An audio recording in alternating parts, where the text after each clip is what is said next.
For decades now, researchers have battled to find a cure to cancer with little success.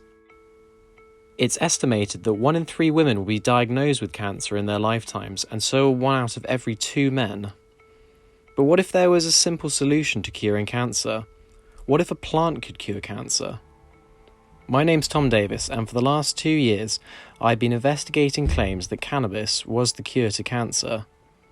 For many years I heard rumours that cannabis was the secret cure, but like many people, I was sceptical. However, research dating back to 2005 shows a link between cannabinoids and cancer cell death. Even though the UK still classes cannabis as a Class B illegal drug, research into its possible cancer-killing properties is still ongoing. I spoke with Dr. Wei Lu from St George's University, London, who is one of the scientists currently studying the effects of cannabis on cancers. Science backs up these cannabis-based products as having an effect in patients with cancer, especially in cancer cells. Most of my work is really based in the lab, focusing on different combinations of drugs and how they can be useful to treat different forms of cancer. And one area of research has been the cannabinoids, CBD in particular, as well as the other minor cannabinoids. So the work essentially is trying to understand how these drugs work and how best to use them in combination with other treatments. I would like to think that there's great potential for cannabinoids. And the reason why I say that is because they have anti-cancer action. I don't think that's in dispute anymore. In the lab and in animal studies, cannabinoids, THC, CBD and others have anti-cancer properties. So all the lab-based studies and animal studies show that CBD and THC, not only do they have activity on their own, the power of the drug is via its ability to sensitize cancer cells to other treatments. So, for example, we published a paper, it's a few years ago now, we showed that in animals with brain tumors, so in mice with brain tumors, if you were to give them radiotherapy at doses that weren't perfect, the tumor size would reduce. So radiotherapy was having an effect. However, in the same animals, if you were to pre-dose them with a bit of THC and CBD, at concentrations that didn't have any effect, the THC and CBD weren't having an effect on their own. But if they were used in front and before radiotherapy, the responses to radiotherapy were increased tremendously. To a certain extent, some of these mice had complete reductions in tumor mass. The problem is going from an anti-cancer property to an anti-cancer drug. Phytocannabinoids are the molecules found within the cannabis plants. There are 120 different phytocannabinoids, but the 2 main ones are CBD and THC. CBD stands for cannabinol and is generally associated with calming you down and relieving anxiety. And THC stands for tetrahydrocannabinol and is the molecule in cannabis that gets you high when you smoke it. Although these are not the only 2 cannabinoids, they are the ones that are most well known and most discussed.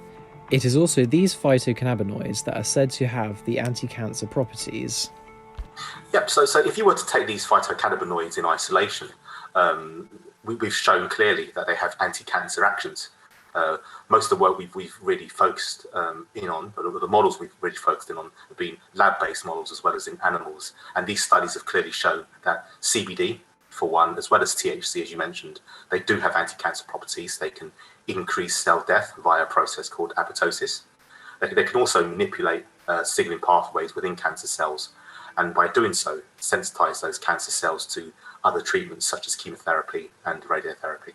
So one way that CBD and THC can actually induce cell death is by changing the processes within cancer cells, making them more likely to undergo cell death.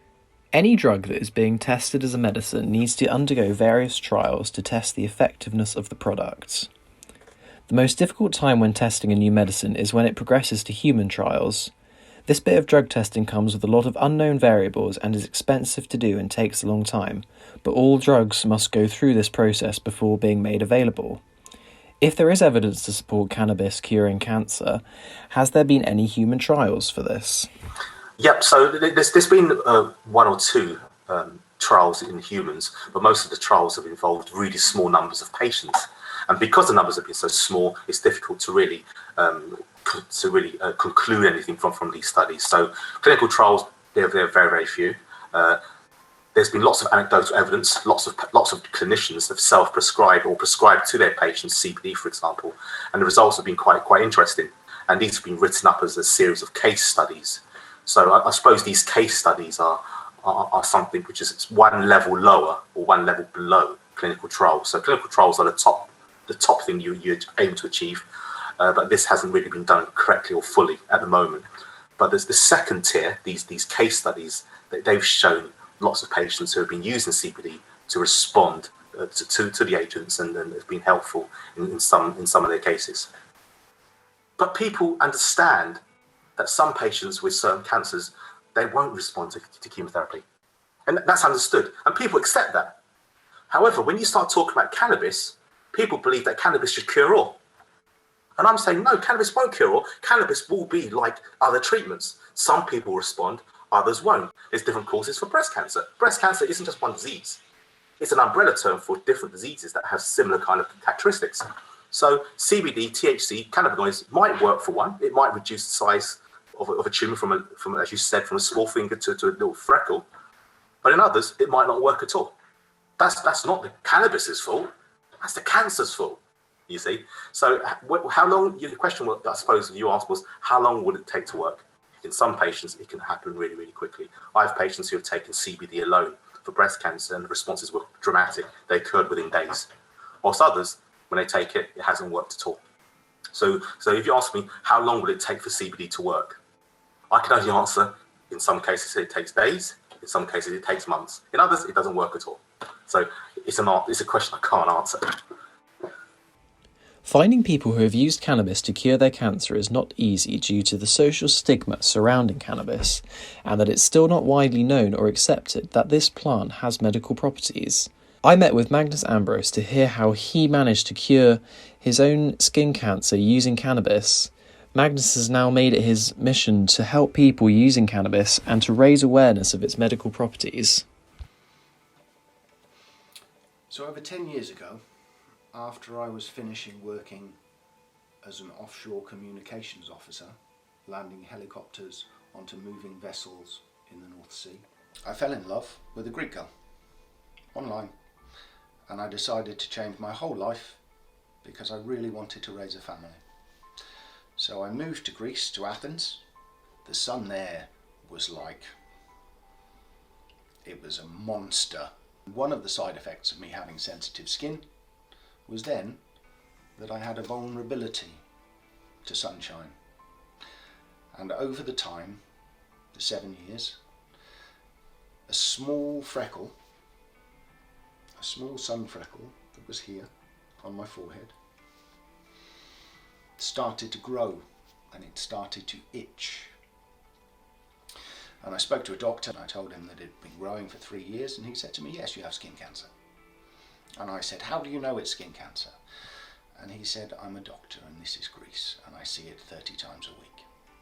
So I asked him, okay, what can I do about this?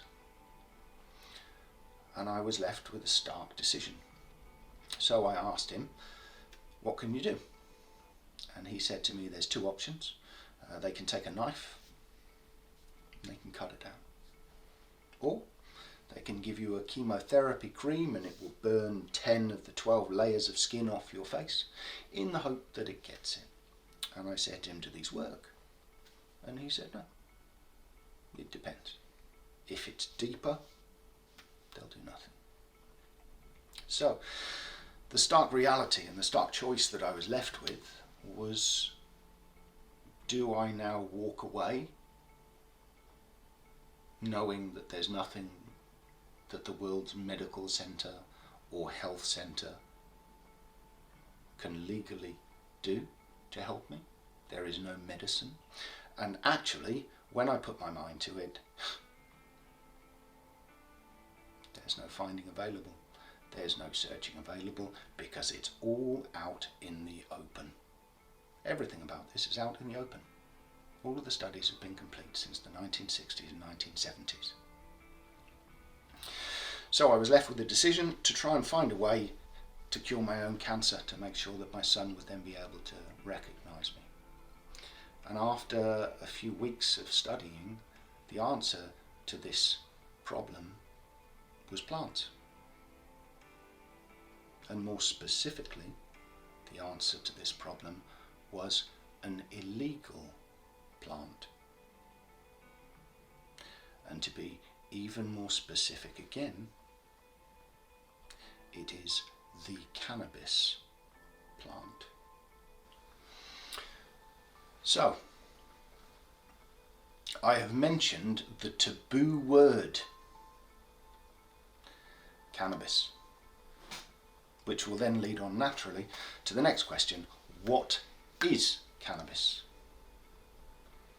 What's cannabis? Well, cannabis is just a plant. Simply a plant. It's another non-toxic plant that grows all over the world, slightly different varieties, slightly different shapes, but it's just a plant. Animals have eaten it constantly for millions of years, and it's naturally been in their food system, in our food system. We just never noticed it until it was removed in 1937. And what you need to know is the word cannabinoids. Cannabinoids is the name of the medical compounds that the cannabis plant grows on the outside of itself to protect itself from the damaging effects of the environment and UV rays. After I was able to successfully treat my own cancer, I was left with quite a simple choice. If nothing had been done about this for the last, 100 years, 150 years, then it was going to be down to people like me, because no one else was going to do it. I knew that I would be able to replicate this, but I needed to create a medicine, a professional medicine. So I spent 6 months researching 16, 18 hours a day, every single scientific paper, every laboratory paper, every horticultural paper, all of the Dutch hydroponic stuff, all of the science, everything that I possibly could. And I spent the next 7 years growing 3 kilos every 3 months. In doing that then, I extracted those compounds, those extracts, the activating ones, the calming ones, and then it wasn't just cancer that I was going for, even though I spent 7 years aiming specifically at trying to get as much evidence for serious stage 2, stage 3, stage 4 success in treatments. Along the way, so many different people were coming to me saying, my partner's got this, will it work for it? And the whole point of this exercise, the whole point of my sacrifice, it wasn't to make a profit, it was to find out what else it could do. Is cannabis extract, and this cures most things, including cancer. So in all lab studies now, since 1974, it has been proven beyond doubt in mammals that cannabis extracts can cure the vast majority of cancers, internal cancers, terminal cancers, and this has been proven in a laboratory. And the problem comes when you realise that the only reason why we don't have this medicine now is because in the last 17 years since the 2005 studies,